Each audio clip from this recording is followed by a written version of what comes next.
You're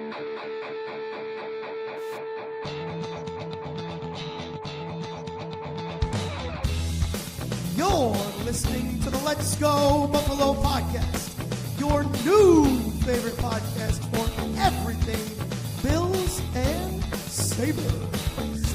Oh, what's going on? You're listening to the Let's Go Buffalo podcast, your favorite podcast for all things Bills and Sabres, with two of the pals today, Nigel and Tom. Episode 83 going to be coming at y'all. Quick reminder, you know what it is. Go follow the socials. We're on all of them. You can find us with the handle at Let's Go Buff Pod. That's Buff with 2 F's. Tommy, how you doing on this lovely Tuesday, my guy? What up, man? I'm good. I'm fantastic. Having a nice little day.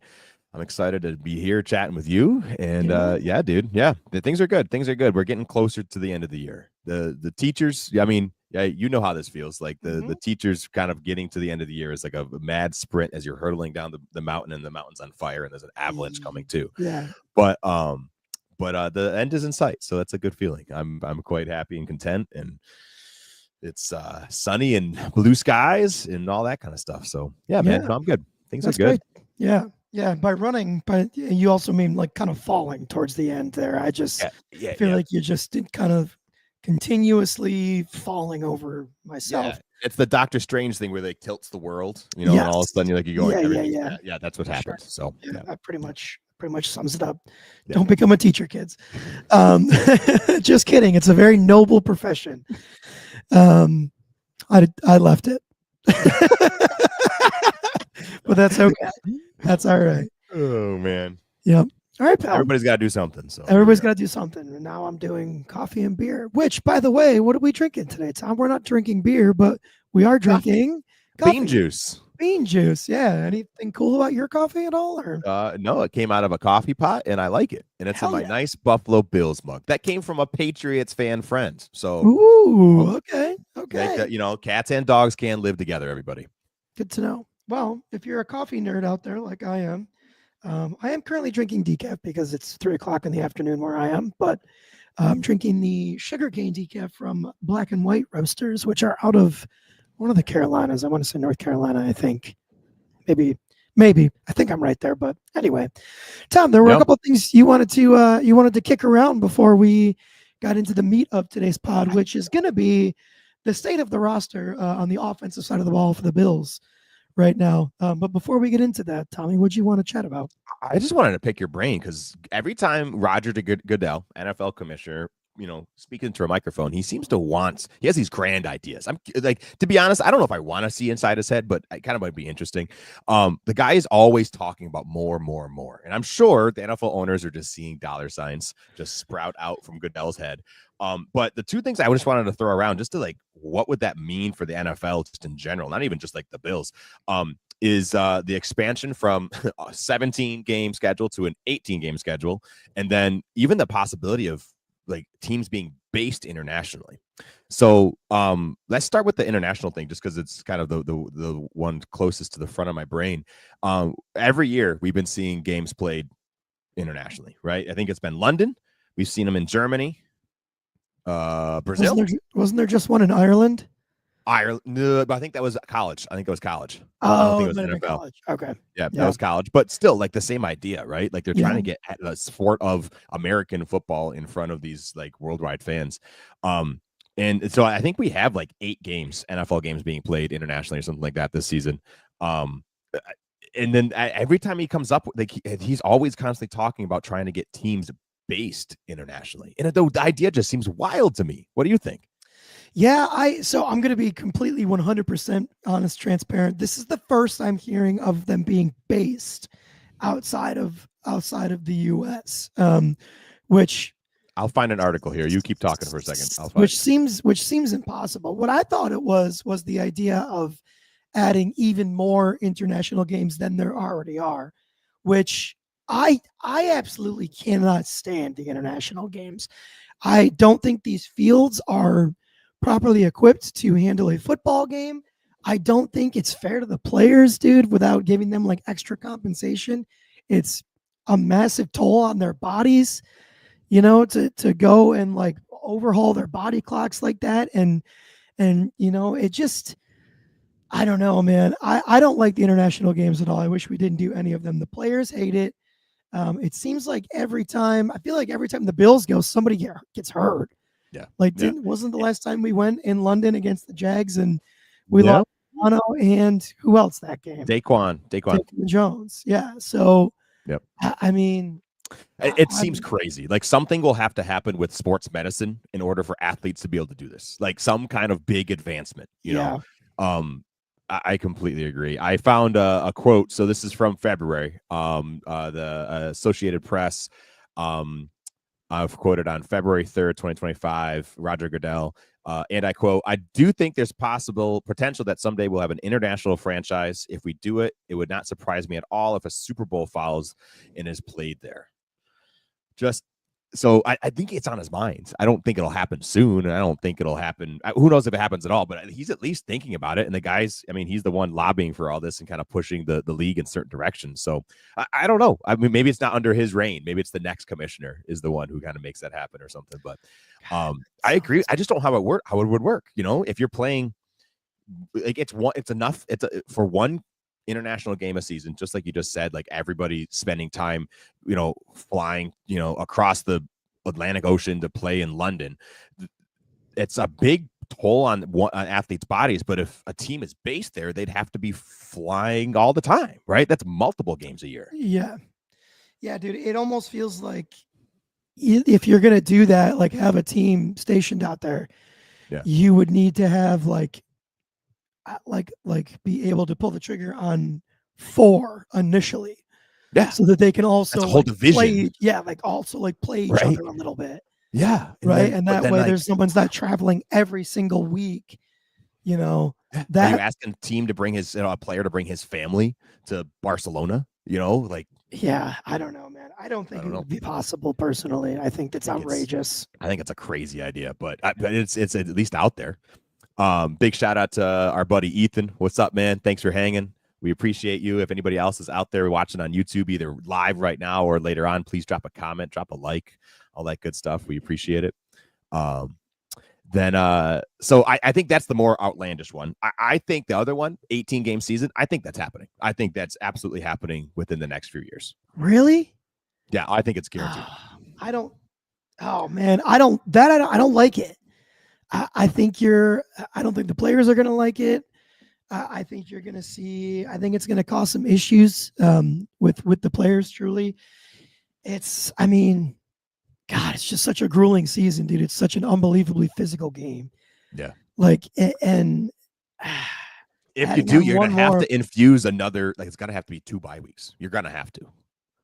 At least, right? Get another bye week in there. Get the body some time to heal. I want you to know, just for the record, I'm with you. I agree. Yeah. Like I think even 17 is pushing it. Going from 16 to 17, I think was a big difference. I think it's going to be a big difference from 17 and 18. I just see the way that the league is expanding, the way that the money is just being printed at will. I think there's going to be a big push for it. I agree that the players in the union is going to be a big sticky point in making that happen.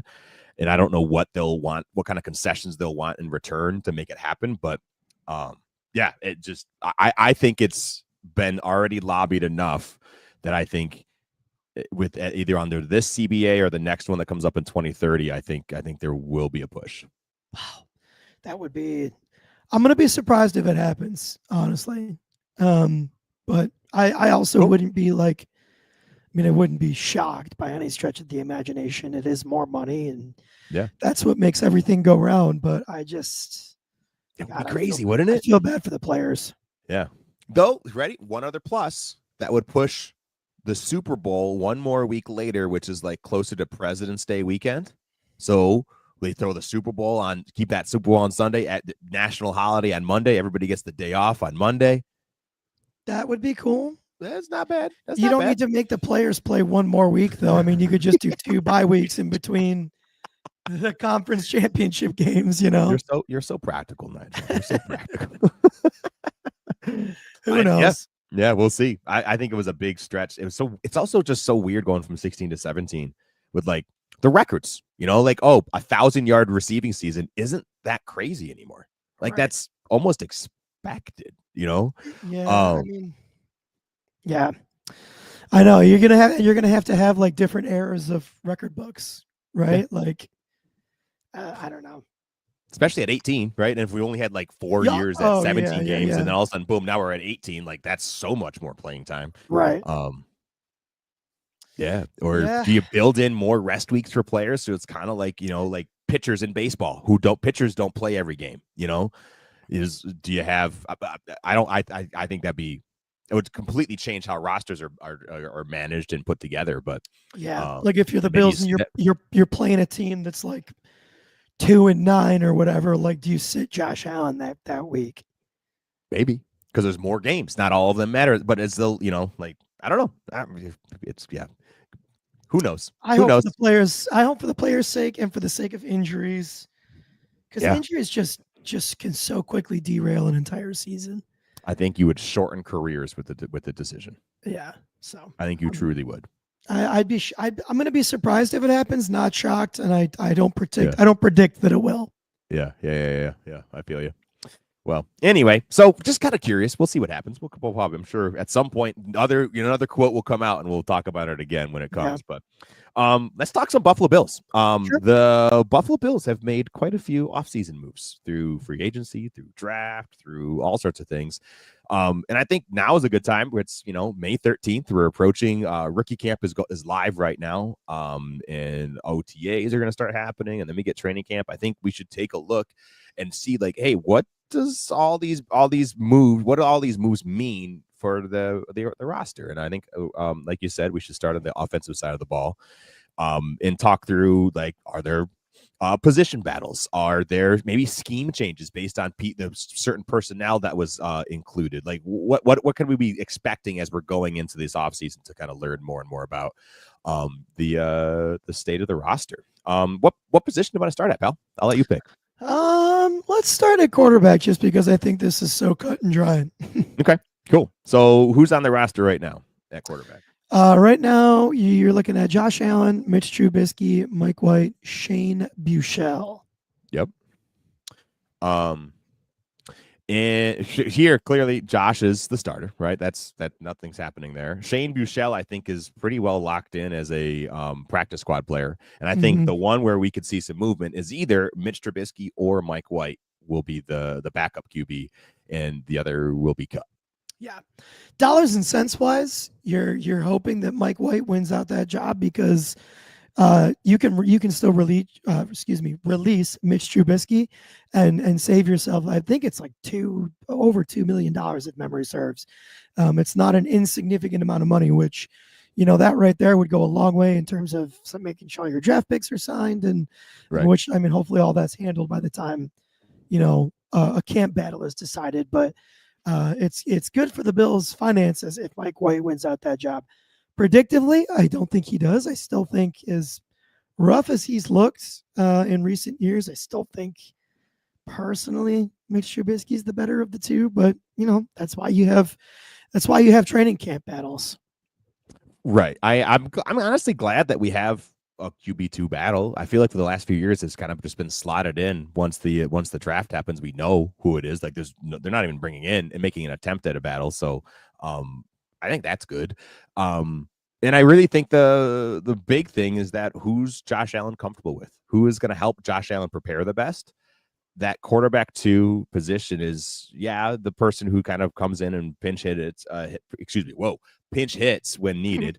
But more importantly, every week they're helping Josh prepare. So who is Josh the one most comfortable with? And thankfully, but he's had experience with both. I think he really enjoys Mitch, but I'm sure Mike White was brought in because he can also offer have something to offer. But we'll find out.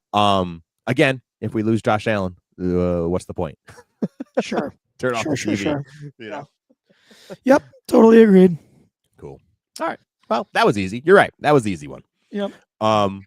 Running back. This one's also pretty easy, actually. Not much has changed, right? In theory, we're bringing everybody back. Did you see the quote from James Cook this past week saying, hey, he's not like he's leaving the door open to holding out for training camp? Meaning he's potentially considering it. He's not ruling it out. Yeah, he was asked directly, "Hey, are you considering holding out for training camp?" And I can find the quote, but it was essentially along the lines of, "No, it's not ruled out. Like that's not something off. I'm not." Oh, man, I didn't see any of that. Let me find it. Talk me through the Ty Johnson, Ray Davis, Frank Gore Jr., Darrington Evans. Is there anything interesting there? No, really nothing to me. I think your running backs that are going to make the roster are going to be the same three. It's well, unless he's traded or whatever. I guess there's still if he's potentially considering holding out. I mean, I don't think we've seen Brandon Bean navigate those waters. So we don't know how he handles that. Does he say absolutely fucking not and just and just get rid of him? But again, dude, I mean, James Cook has less than zero leverage right now in terms of holding out. Literally, like would be getting fined more money than he's making. So like that would be to me super unintelligent on his part. But right. I digress. Chances are, go ahead. Especially because he hasn't had multiple monster seasons. He's had his rookie season. He had a decent year 2 season, and then a very good year 3. He was very good. Yes. But he has not had multiple. Then it's like a lights out, easy answer. Yes, we need to extend him. Yeah. Right. He has not shown that. And especially because he also hasn't shown that he's a 3 down back. He's not. And the Saquon Barkley, the Derrick Henrys of the world, those guys are right. They are players who, to be honest, even Derrick Henry is making like $8 million a year. He's not breaking the bank. Saquon is up at the 20. I think he just signed his new deal. But Saquon will play 90% of snaps. Yeah. Right. And that's why. And he's a phenomenal at all parts of the game. And that's why he's being paid like that. Yeah. We'll find out. The quote is this, and I quote, "I necessarily don't want to talk about it right now because it's something I want the business to take care of." And he also said he wants to hold in business and focus on his teammates. So he didn't shut it down, but he also didn't say absolutely that's something I will consider doing. He's not going to hold out, dude. Yeah. There's financially it makes so little sense for him. Yep, and then it'll be Frank Gore and Darrington Evans will duke it out for the practice squad. I couldn't care less which one it is, if I'm being totally honest. I'm agree with you. I agree with you. I don't think either one is really going to make waves. But nice that it'll be second year in the system, so they know the team, they know the system, knows what's asked of them. So that's good. It's not just for bringing in complete, a whole new set of UDFAs. Yeah. So Ray Davis and Ty Johnson will be year 2 and year 3. And dude, I'm excited for our year 2 Ray Davis. Let's get this kid some time in the system. Let's get him a full offseason. He is focused on being a running back for the Buffalo Bills. I think he's a very solid player. He showed more juice than I thought he had last year. And I'm very excited. I think he's going to be a great contributor this year as well. Yeah. Yep. 10 out of 10 agree. I think he's going to continue to be great. He offers a lot in the pass blocking game, right? Every aspect of the game, he's solid. Yeah. And same with Ty Johnson. So yeah, a great room. Love it. Wide receiver. We're currently sitting at Khalil Shakir, Keon Coleman, Joshua Palmer, Curtis Samuel, Tyrell Shavers, KJ Hamler, Jalen Virgil, and Laviska Shenaults. I feel like there's a draft pick in there that is not listed. Yeah. The 7th round pick, wherever he's at. 7th round, Caden Prather. Yeah, thank you. Him as well. To me, this looks fairly straightforward, unless oh my gosh. The Elijah Moore just got signed. Huh. Oh, yeah, that's right. A list is not 100% accurate, folks. Yeah. So to me, I'm watching this. I'm looking at this list, and I'm imagining that the Bills are going to roster 5 wide receivers, right? That's generally been where they're at. Last time they did 6 was because it was Andre Roberts, who was mostly a kick and punt returner. Right. So not necessarily even a wide receiver. He just happened to play that position. So I think we got Khalil for sure, Keon for sure, Josh Palmer for sure, Curtis Samuel for sure. To be honest with you, I think Elijah Moore for sure. right? Mhm. I think, and unless something happens in camp where one of these other guys, the Tyrell Shavers, Prather, Hamler, Virgil, or Chenault, like shows out and gives the team a reason to need to roster them over Elijah Moore. I think he's the only one that could move without injury, but otherwise, I think again, this is fairly black and white. Yeah.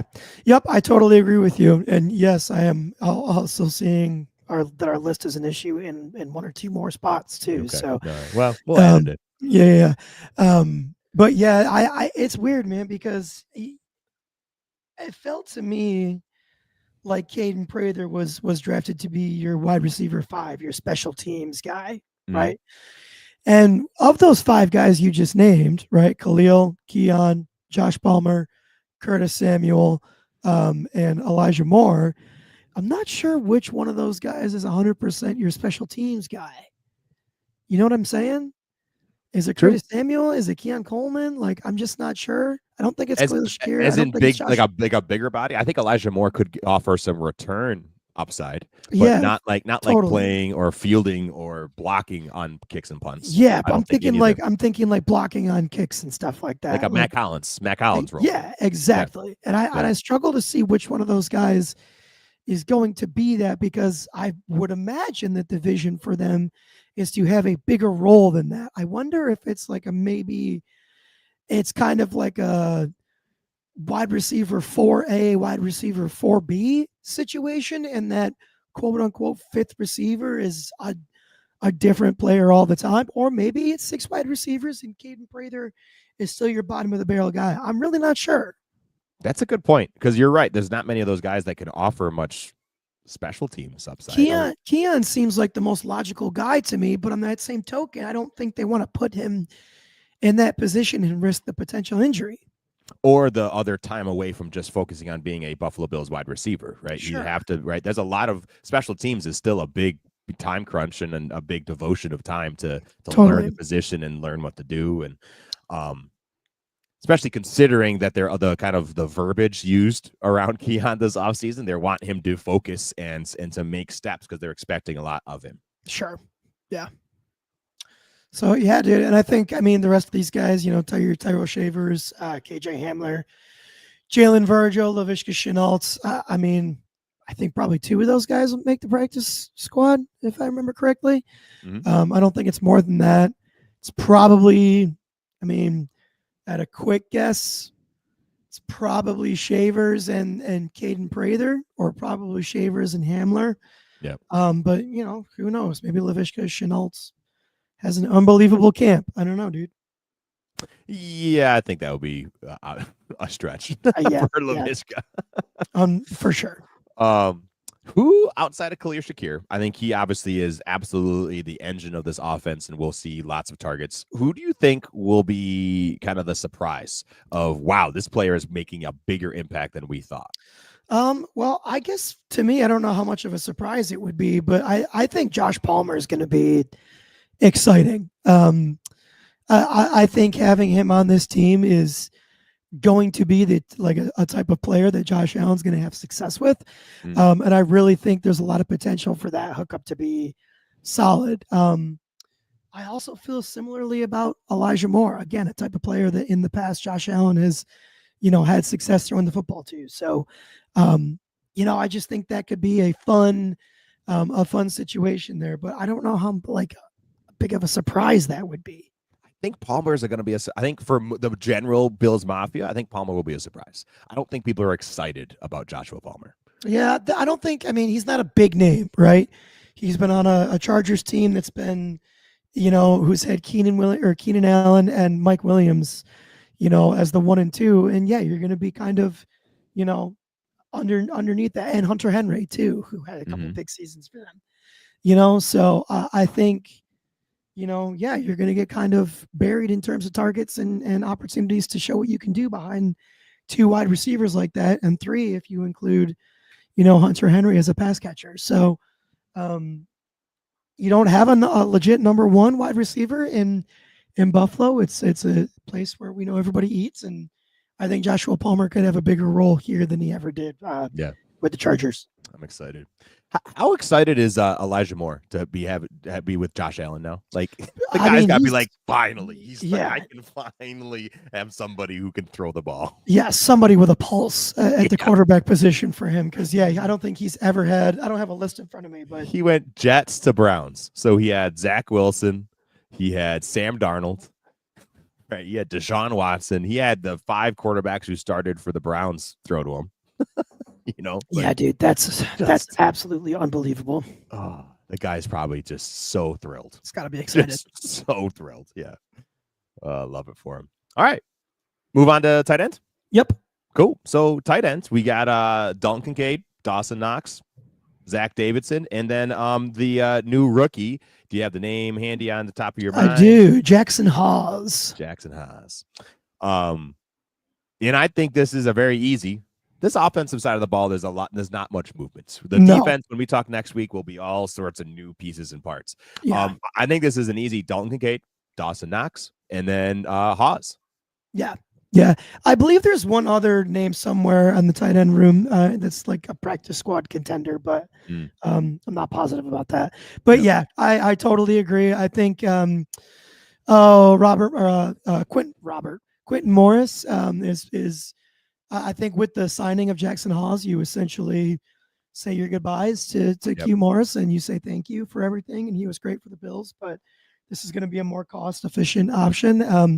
And a guy that I think is going to have a lot of success, probably become a fan favorite in Buffalo as a kind of nose to the grindstone, stick his face in a fan, mauler type blocker that's going to be a weapon in the run game. Yes, sir. Yes, sir. I think I'm curious. Do we see more of him than the 6 offensive linemen, or do we see both? We probably will see both. I think it probably depends because you've still got Alec Anderson. Yeah. Right. So I think it's probably going to depend on the run package. Like, is it a gap? Is it a zone? If it's a zone type situation, it's probably more likely you see a Jackson Hawes who's got a little more athleticism to him than an Alec Anderson. If it's a gap scheme, maybe you see Alec Anderson because the Bills run a little bit of both. So I'm not sure what that looks like for sure, but time will tell. It'll be interesting to see what goes on there. Yeah. I'm super excited for that room. I think Dalton Kincaid's gonna have a comeback year, dude. I don't know. I just have a feeling.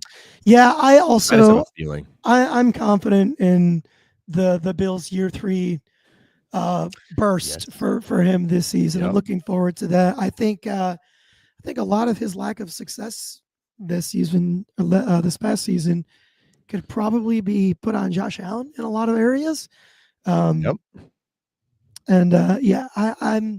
There's way too many people that are dogging on Kincaid right now, and I am ready to spike the football there for sure. I hope he figures out how to stay healthy, right? That's been a little bit of an issue with him, but I agree. It was a lot of Josh Allen throwing to him down the field and just uncatchable balls. I think he had one of the highest uncatchable ball rates in the NFL at the tight end position. He did. Like, Josh, figure it out, buddy. This is right. Help your boys out. You had a great year, obviously MVP year, but yeah, I'm excited for that. I think he'll have a bigger impact there. Let's talk offensive linemen. The 2 big additions to this room are Kendrick Green, who was a free agent guard, and then Chase Luntz. I believe I have the right. Yeah, Chase Luntz, offensive lineman, a 6th-round draft pick, who was also added at pick 206 in the 6th round. Yeah. To be honest with you, I am so pumped that there is so much continuity from last year. Yeah, dude. I mean, last year the Bills fielded one of the best offensive lines in the league last year, and I mean, a major thing for me here is if it's not broke, don't fix it. And it kind of seems like they're just going to look to run it back here.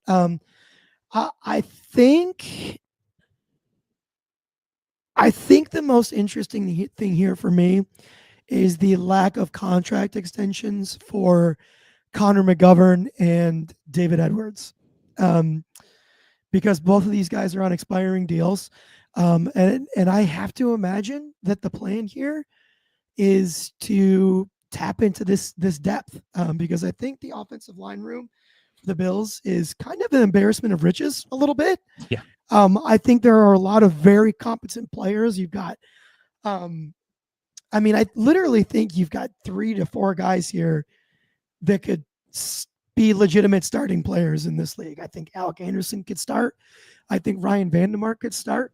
I think SVP could start as a guard or center. And from what we saw from Tylen Grable last season, that might be a little premature, but he's on that same trajectory. Yeah, I would agree. I just think the Bills have a lot to enjoy here, and I think you have an opportunity to save money in the offensive line room by taking advantage of some of this depth, especially if you plan to keep Osiris Torrance, who is probably going to be around $30 million when the time comes to sign his deal. You think 30? You think 30? I think it would be outrageous. It's gonna be in the 20s for sure. I wouldn't be shocked. Yeah. Cap's only going to keep going up. That's true. That's true. Money. Man, I hope for his sake, I hope it is, just because, I think they all deserve to be paid out the nose as best as possible. But I agree with you. Right now, Osiris is the only rookie contract on this line, right? This is an expensive offensive line, which is good because thank God it works and it's very good, right? Yeah, totally. Right. At least it's good and top, I don't know, in my mind, top 8 in the league, at least. With Spencer Brown and Deion Dawkins on the ends. I think those guys are just lights out, and Connor McGovern's been fantastic. I'm curious of where they put it because I don't know. Connor McGovern and Josh have just such a good chemistry, and this last year was a great experiment. And boom, Bean was proven right by letting go of Mitch Morse and scooching Connor McGovern in there. Like that was what a gamble, and what a gamble that paid off. Mm-hmm. You kind of want to just see that roll, you kind of want to see that roll. But again, we're not in the room, and we'll see. They'll make the decisions, and at this point, I'm ready to trust them to make those decisions. Yeah. And then as far as the practice squad, I don't know. Do you remember off the top of your head how many offensive linemen will make the practice squad? Will make the practice squad? Not necessarily, but they have a total of 16 spots. Yeah. So I would guess 3 or 4 on the offensive line. That'd be my guess. I don't know. Well, Kendrick Green is interesting. I also think it was kind of interesting for the Bills to take an offensive lineman. I think for Chase Lunt to even make the practice squad for the team this year, I think it's going to take an injury. Yeah. I think that's a tough road for him. The best weapon he's got going for himself is the fact that he's a draft pick, and Bean will find every reason to keep his draft picks, but I just think that's an uphill battle for him. But we've seen a lot of these late round draft picks end up being plucked, right? It's been over the last few years, every year there's a couple, 1 or 2 or 3 that have been plucked and just hasn't made the squad just because, this is a tough squad to make. Yep. R.I.P. Rashad Wild Goose. What a camp darling. Yep. What a camp darling. All right, pal. Is that the whole offensive side there? That is. So is there any overarching themes that you're seeing? Do you see anything like pointing to, hey, this might be different or this might be the same? We're locking in this. We're doing this again. Do you have like anything like giving you signs? I think the offense overall is taking we really did a great fucking job last year. Let's try not to reinvent the wheel. Obviously, you have an entire season of film with Joe Brady as the OC that's out there now. So the offensive scheme has to evolve in some capacity or another, right? What that is going to look like remains to be seen. I think you got a couple new fun weapons for 17 to work with. So, we'll see what that looks like. But I think you're going to continue to see the everybody eats mentality. I think you're going to continue to see one of the best offensive lines in the league put together really great, spaces for these running backs to excel. And I think you're going to see 17 continue to show why he was an MVP this season. So I think you're continuing to bet on 17 being special and driving the bus and seeing, really what he can do. And like you said earlier, we'll get into next week, seeing if we finally have a team that can support Josh Allen in the playoffs on the defensive side of the football. Yeah, that's really where we need it. But I think looking at these rooms, I don't think there's a single room that got worse. No, There's a couple that definitely stayed not. very much the same, right? Running back stayed very similar. Quarterback is going to stay very similar, and tight end will stay very similar. A couple changes, but slightly.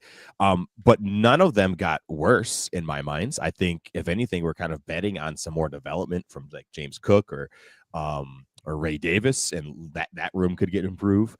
I think tight end, the addition of Hawes could be a kind of X factor. I think that could be wow, like this whole room is now contributing in different ways, and their strengths are kind of being emphasized. I think the only spot you could say is maybe quarterback too, just because at some point you got to have a spot on your team where you're not really leaning on anybody, and that's a spot to do it because you have Josh Allen, and if Josh Allen's not playing, then you're kind of up a creek anyway. So. I think it's awesome that Bean was able to have an offseason, and I don't think anybody got worse. There's nothing that really is emphasizing or at least popping out to me like, wow, like this is going to be a concern.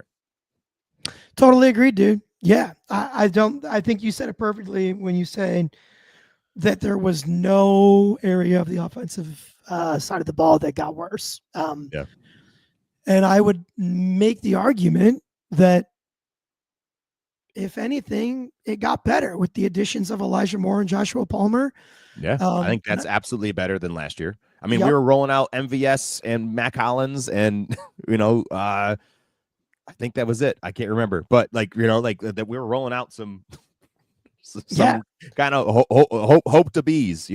Mac Hollins paid off, but MVS obviously didn't. Sure, and when it comes to blocking, dude, like Jackson Hawes is also a positive addition to this football team. Like, right off the bat. So, like, I think if anything, I'll say this: I don't know how anybody can make the argument that anything got any worse. Yes, agreed. Right. So, well, what a place to be! What a place to be! Well, hey, folks, hey.